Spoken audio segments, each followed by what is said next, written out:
The Middle East has been simmering for decades. Now the long-running shadow war between Israel and Iran has finally erupted into open conflict.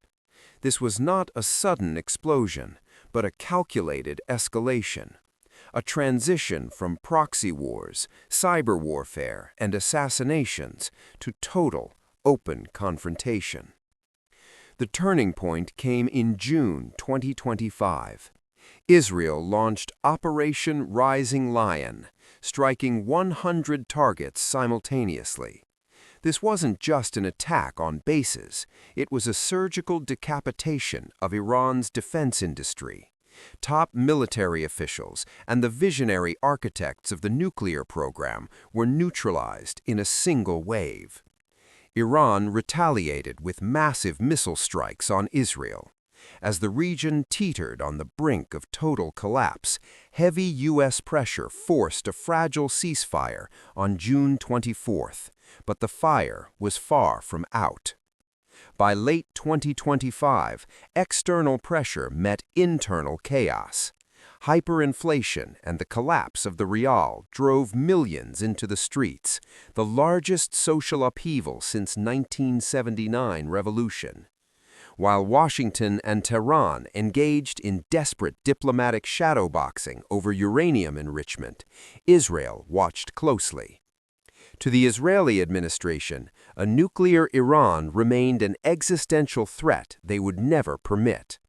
Beyond security concerns, according to The Telegraph, Donald Trump reportedly had his sights on Karg Island, a tiny island in the Persian Gulf responsible for nearly 90% of Iran's oil exports.